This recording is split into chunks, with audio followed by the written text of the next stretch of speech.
So I just left my parents' house a little while ago, and I'm back on my adventure. I didn't do a ton of filming there, but I did film for the eclipse and all that kind of stuff. Let me tell you about the eclipse. Going to see an eclipse was something that I was like, oh, that would be a cool thing to do, right? I wouldn't say it was on my bucket list exactly. It was more just like, if I had the opportunity, that would be good. Now that I've done it, I'm like, when's the next eclipse? Like, it is something that I was shocked at how moving it was. And it's the kind of thing you can't explain to somebody unless they've seen a total eclipse. Oh my gosh.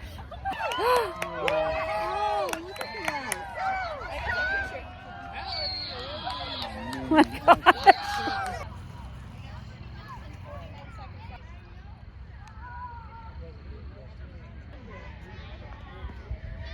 So a partial eclipse is an interesting, neat thing. It is absolutely nothing like a full total eclipse. It is the sun disappearing that way in the middle of the day and then coming back, in this case, 4 minutes later. For some reason, it's like you feel it in your body. I felt it in my body and my bones, how profound this was. Like, you know, tens of thousands of years ago, my genetic ancestors felt this, and they were so, moved, freaked out, thought a miracle occurred, whatever, and that is still in my DNA. It's still in my bones, and that's what it was like for me. It felt like a miracle had happened. When I didn't realize that all those pictures and videos you see of eclipse, the ones with people have really good cameras and they can actually do a close-up, of it. I didn't think it would actually look like that because, a lot of times stuff that people do with cameras and Photoshops and all that stuff doesn't actually look like what something looks like when you're there with your eyeballs. It looks just like that. Like that, I was so shocked. I didn't realize how much you could actually see with your naked eye. I didn't realize that there would be effectively a sunset effect around the entire 360. Did not realize that was going to happen. And there was this red light that I thought that I was imagining, but it's actually, I wasn't. That was an actual thing that well, I won't say everyone saw, that a lot of people saw it. It is these huge things, plumes coming off of the sun that are like bigger than our planet. And I could actually see them with the naked eye. Like, that was amazing. I just was so surprised at how much I felt it in my body. I mean, I teared up. I just did not think that would be my reaction. So yeah, like the next one here in the United States isn't for 20 years, but obviously there's ones all over the world. I mean, this happens on a regular basis. So the next one goes through Iceland and Spain and across and stuff like that. And I'm just like, 2026 Spain? I am learning Spanish. I don't know if I'll do that, but like, it does make me pay attention to where the next total eclipses are. There's a whole bunch in the next 20 years that will be in Australia and New Zealand. I think those would be really neat trips. I suspect that 2026 Spain is going to be just wackadoodles, because you have all these people in the United States who have seen a total eclipse and now want the next one. It's like tattoos. You get addicted to it. And because it's just such a profound thing. And so there's going to be all these people who are going to go see it now because they've seen one of them, or they almost saw it, and then their friend is like, you have to see it, So I think that might be a little bit nuts. But I'm thinking like there's like 3 or 4 in Australia and a bunch of New Zealand, like that. Those would be neat trips to combine with a trip to Australia and New Zealand. I've been to Australia before, not everywhere in Australia. Obviously, it's a gigantic place, and there's many parts that I wasn't even nearby. And then I have been to New Zealand. New Zealand's actually is on my list of places to go. So I'm so glad I saw the total eclipse. I'm so glad I went on my way to see that. That was absolutely amazing. If it's the only one I see in my life, then, I'm so glad I saw it. But I definitely, the ones that are in the United States in 20 years, if I am, still alive, for sure, I'm going to go out of my way to see those. Okay? For sure. But there's a good chance I'm going to see some other ones on the planet between now and then. And so other things that happen, it's probably very hard to tell, but my parents wanted to contribute to my privacy and safety by getting the back windows tinted. So we went to a local tint shop, and I mean, it's not super local, it's a little ways away from where they live, but in this part of the world, and got ceramic tint on the back windows. So the factory tint for this is a 20%. I got ceramic 35%. And since it's ceramic, and it doesn't block like phone or anything like that, it doesn't block your data, it doesn't block your people calling you. And it actually is a higher quality tint. It will last longer. And it does better UV protection. And also allegedly, I actually don't know if this is true, but allegedly, I mean, it costs twice as much. So of course they say all great things about it, but you can see out of it really well as compared to looking in, which is in a much better ratio than with regular tint. I don't know if that's actually true because I don't have regular tint in my car, but so you can see out, right? Like you can look at this video, you can see out the back, which is obviously what you want. But we tested this out. If I'm in here and not moving, you can't tell that anybody's in here. You can just, if you walk right up to it, you can barely see a shape. Now my white pillows, you can see that shape. But like, see, I have a purple blanket back there. If I throw that purple blanket over everything, you can't see it does anything at all. It's really only things that are white that, I'm not gonna say you can see them. It's more just like a blob. I mean, a pillow's kind of a blob anyway, but the white blobs, enough for light might reflect from in here.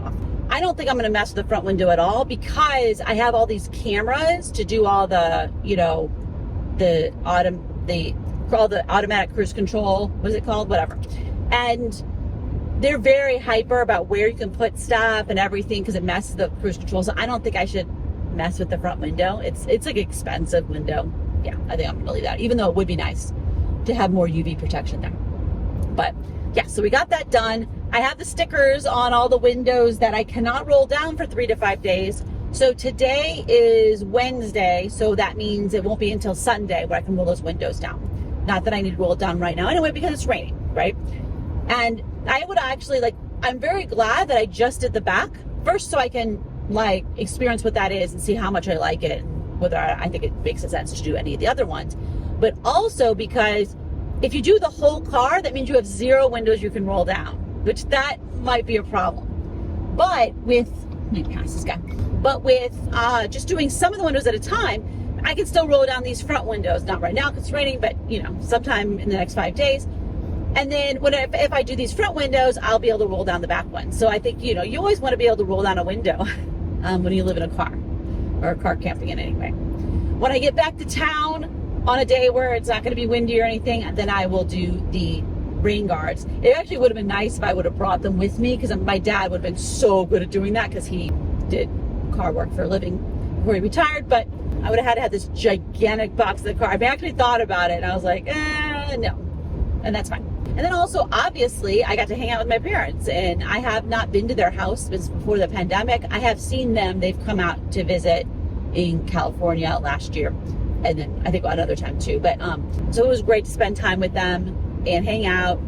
I ate St. Louis pizza. My mom made spaghetti, and when my mom makes spaghetti, this is not just spaghetti with a red sauce. This is spaghetti with a meat sauce with meatballs, okay, and breadsticks and a side salad. So it's vegetables in it. That's how my mom makes spaghetti. So it was very, very good.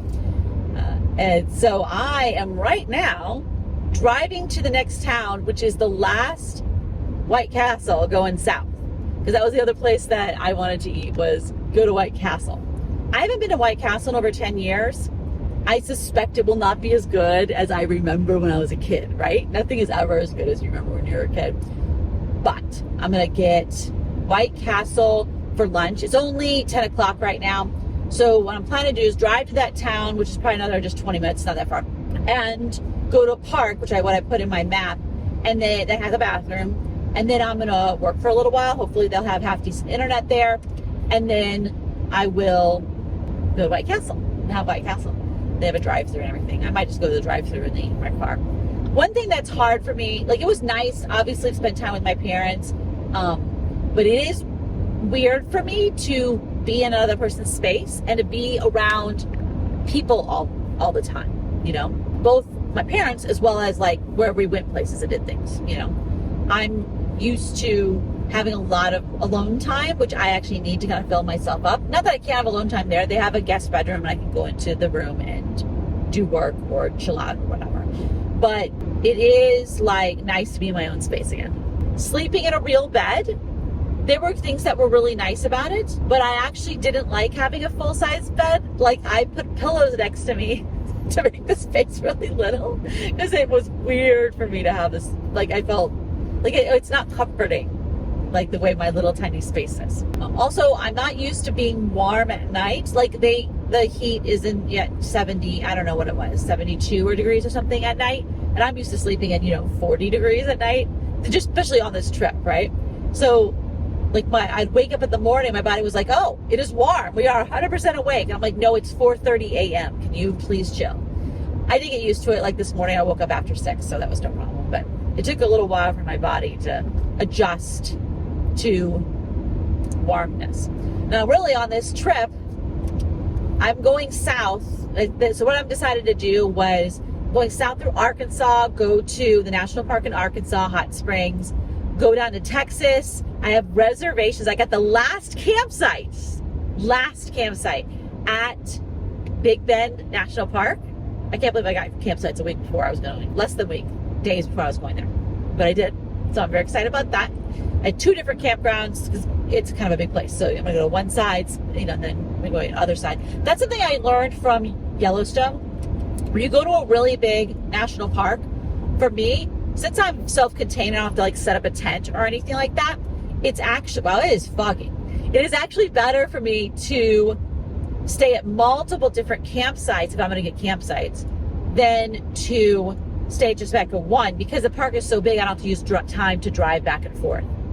Now, for someone else who's setting up a tent, that might be different. But for me, I have no setup when I get to camp, right? I just pull in and I'm there, get out. And then I'm going to go to Guadalupe and to the cave, Carlsbad Caverns, which I made a reservation or time reservation or whatever. I should make a time reservation there. Then I'll go over to White Sands and then go back. So I'll have 5 national parks that I have not been to that I'm going to check off the list. Also have a couple work days in there, and I'm sure I'll go to some other places too, right? But I may go see the flowers, the bluebells in Texas, Marfa maybe, I'll see what is cool places to go along the way as I'm going. I haven't actually even, I have a place, I've picked out rest stops for all the places where I'm not camping. I only have the 2 campsites in Big Bend, mostly because in that part of Texas, weirdly, there's not public land. And there's chunks of the country where there's no public land. So you actually really need a campground. I happened to get the last campsites in Big Bend, but like there are some state park campgrounds that would have been my backup plan. But very excited.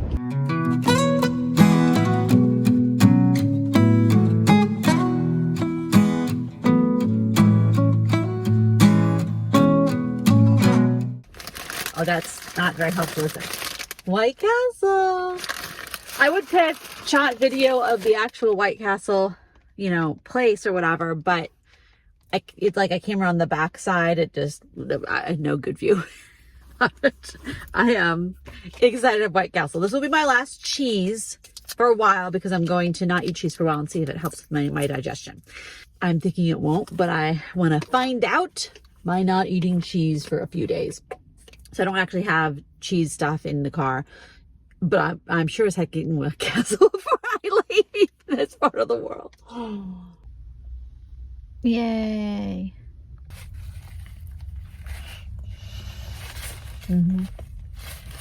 So when I was in that last town, it is Farmington, Missouri. So this is kind of southeast Missouri, not super far south, but on the south end of it.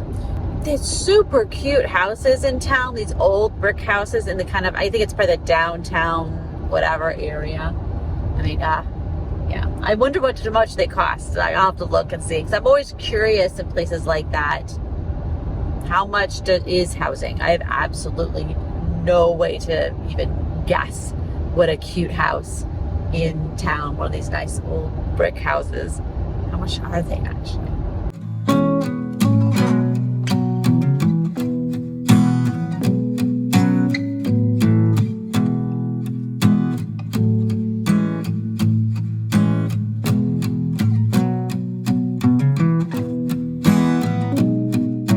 just got to Arkansas, just drove over the border, and they have a nice welcome station. Some of these Midwestern states have these like adorable, really nice welcome stations. And this is not even a big highway. It is like one lane in each side, kind of a highway. I have no connection here though. So the bathroom was nice. There's actually a person inside and everything. You could sleep here totally. It would actually be great. You know, it's like all these spots. Totally great. I have no connection, so I can't use my Google Maps now, but I do have satellite. And actually, I'm glad that I do have satellite GPS because this is a time where it's actually very useful. I'm driving to a town where my significant other actually still is because they had came to this state for the eclipse. They were originally going to go to Texas, but it was cloudy there. So they drove up and found a hotel in Arkansas. So we're actually going to meet up tonight, which is so random. Like we're meeting in Arkansas. I also got a map from them. So that's really good. So I could check what the GPS said and kind of understand the route and stuff like that. And you always want a map, and it has the official highway map of Arkansas. So that is helpful and to add to my collection of maps. The next assignment is to find a gas station because at my last gas station, which was like a Phillips 66, I put in the gas thing and it clicked and said I was like, really? That doesn't seem, I think I needed more gas than I did. Again, click. Okay. I'm like, okay. And then I go in here, it wasn't even 3/4 of a tank. I'll need to get gas again, and I want to get relatively soon because I have absolutely no idea how often you see gas stations around this part of the world. It has no relationship to how many roads there are or how big the highways are. No, cell connection, I can't look it up. So I'm waiting for a gas station that's actually on this side of the road, so I don't have to deal with making left turn on these highways. I've seen 2 gas stations recently, both on the other side of the road, and then one that was back there in still Missouri on this side of the road. It was the first one I'd seen in a long time. Probably should have stopped there, but I didn't. So hopefully I will see one soon and be able to do that. Otherwise, what does it say? It says I'm going to arrive at 18:03. It's 14:35. So yeah, I got a few hours, but not too bad.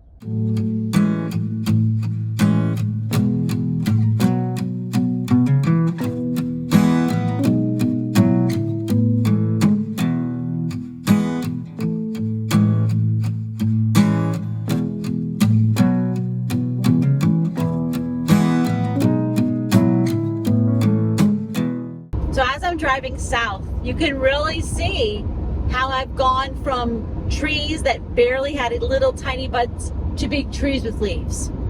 It is really neat driving south. I really have only gone a few hours, not really that far. And spring has happened now. There's flowers and like all the things. So it is really neat to drive across country in a time of year like fall or spring when there's a transition, because you can literally see the transition between the seasons as you drive. Oh, another item. So I was not getting the gas mileage that was according to the sticker, and I was like, wait, why am I getting this gas mileage? I am now. Why? Because I'm driving in places like this that are flat, relatively flat. It's a little bit of up and down. And now I'm totally getting the sticker gas mileage. So what it is those gas mileages are the ideal. It's what they're getting when they're on some kind of, flat surface. So they're just going around in circles or something is probably how they figure it. And that when I'm crossing mountains, literally, I do not get that gas mileage. So totally makes sense. And now I'm not, I was kind of like slightly pissy about it, but now I'm like, what did it? It was just the inefficiencies of going uphill.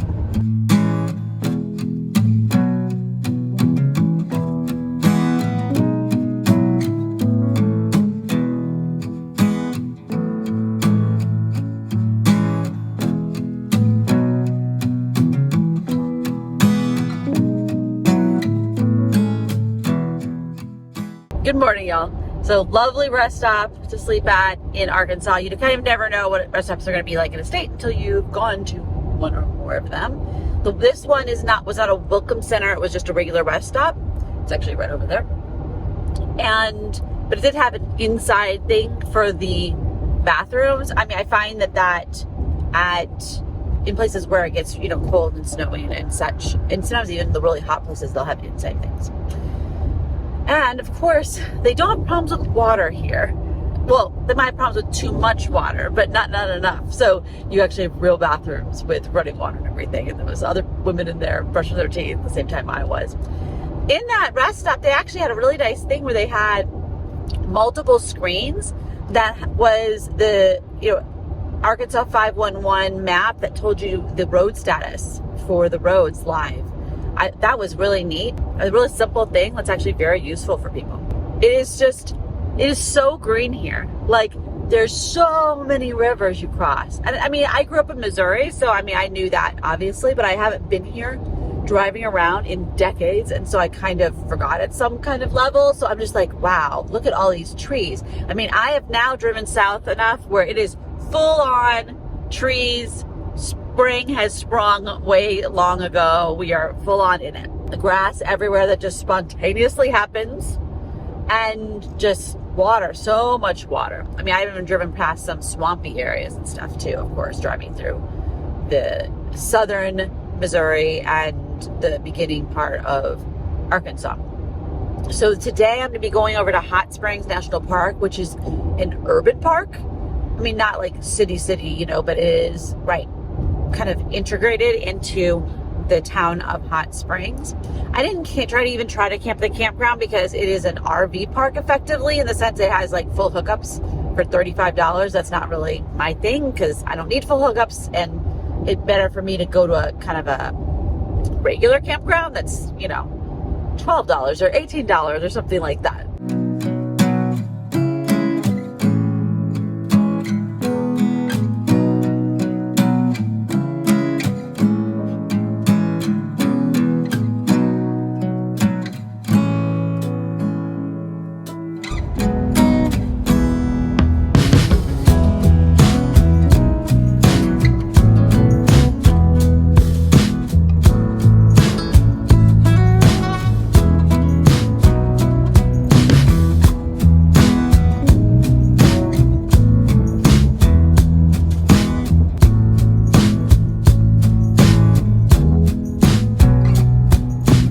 I think this would be beautiful. This is a beautiful scenic drive 7 in Arkansas that goes to Hot Springs off of 40. And this would be a beautiful drive to do like in the fall, maybe, I'm thinking. With all the trees turning. Yeah, I think that would be lovely. Absolutely lovely.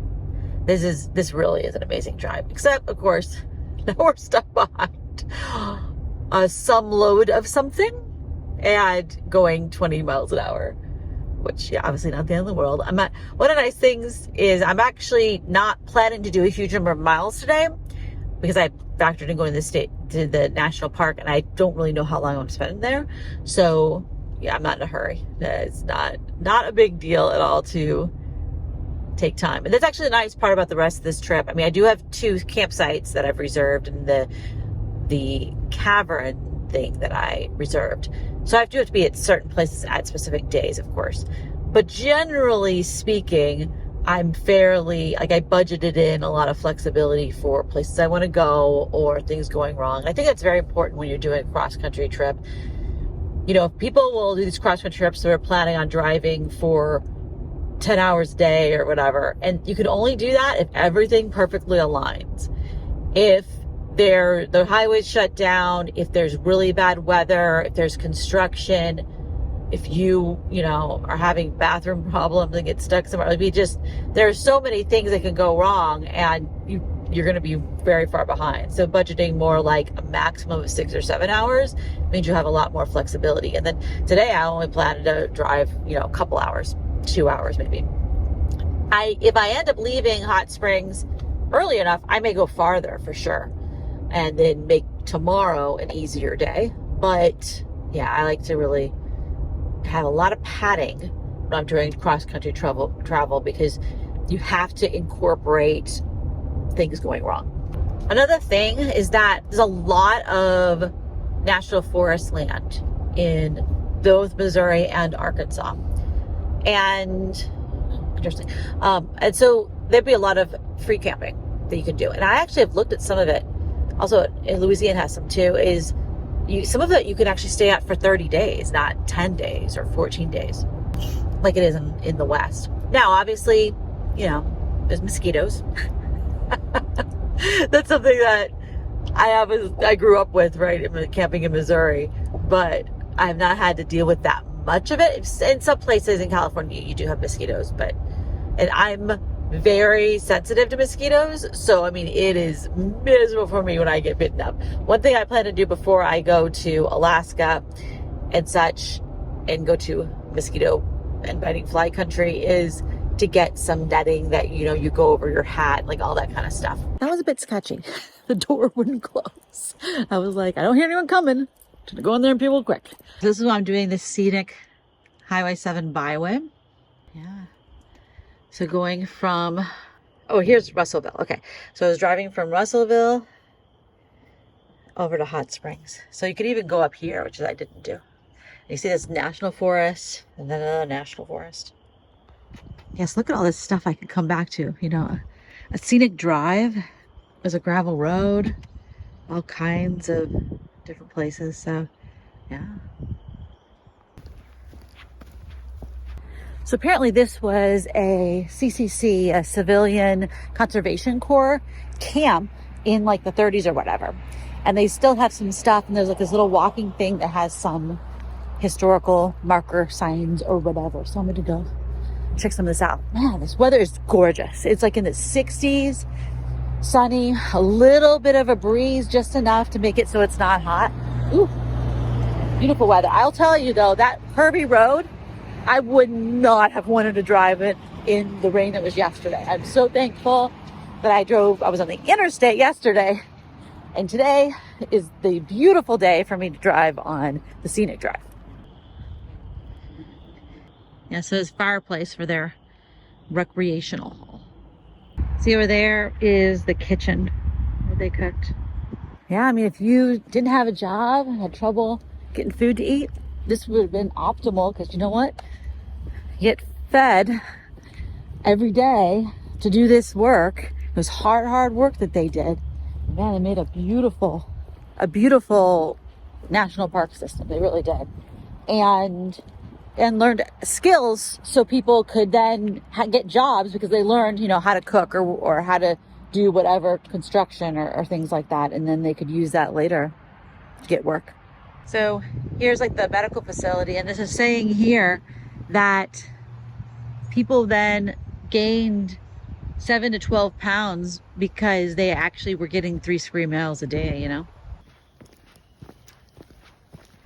You can really see the difference between the front and the back windows that now have the new film on them.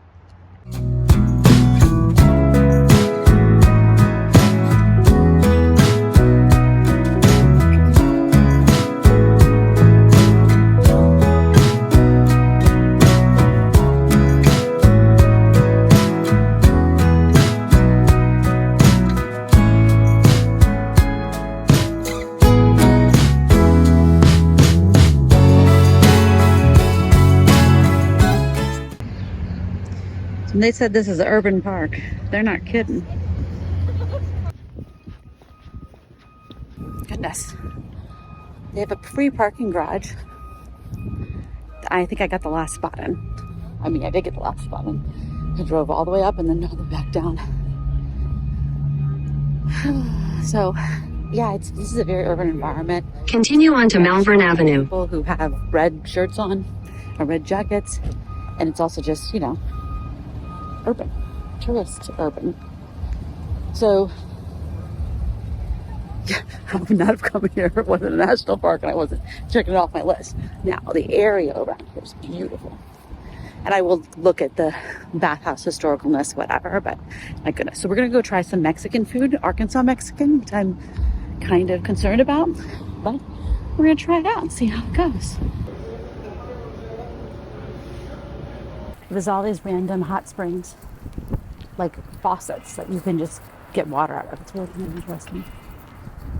It's very, it has a wonderful access thing, but you don't have to pay for it. So I just went ahead and filled up my water with the hot spring water. It is hot.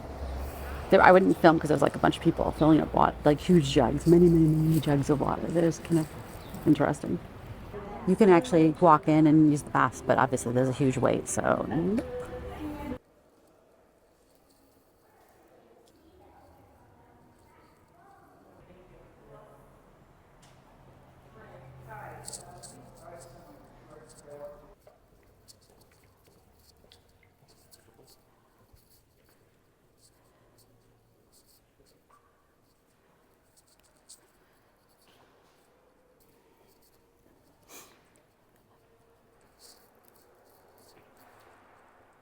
I've been to a spa a long time ago, so this reminds me of stuff. So this is way nicer.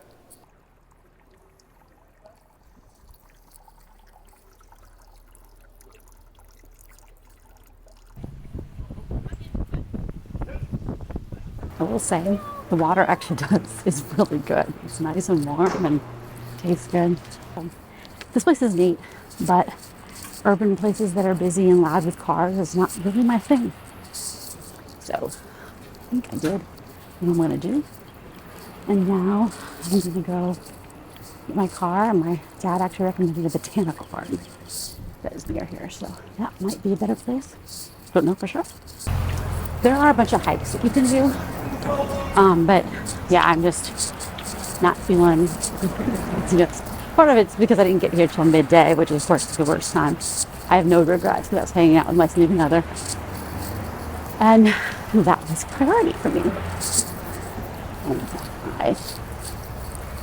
So, unlike normally when I go to national parks at, sunrise or before, if possible, if it's open, this time I'm here at peak tourist.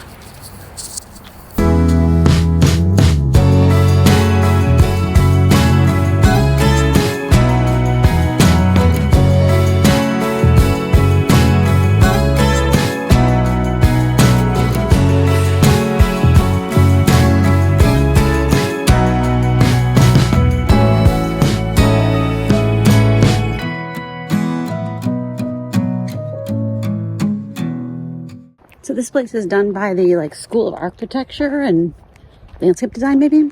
So it's all very, it is kind of very designed. There's one part that's like a Japanese garden, and then this is another kind of garden. I wish they had more signage that actually said what the plants were or what the gardens were or whatever. Like they give this little paper, but it doesn't have a lot of detail. Anyway, it is, once I got past the beginning, which had like a tour group and like a gazillion people. Not gazillion, more people than I would like. Now I'm out farther. There's nobody else out here, which is why I'm actually talking to y'all.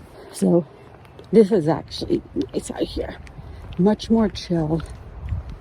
You could take a nice walk through the garden. And since this is paved, it's accessible. You could be in a wheelchair, you could have a stroller or whatever.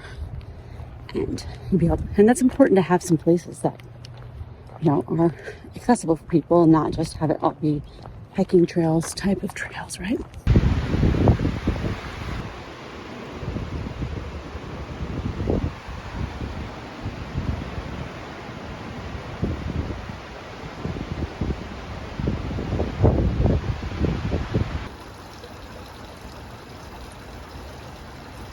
No wonder I'm so lost. What the heck? North goes on top, people. North goes on top.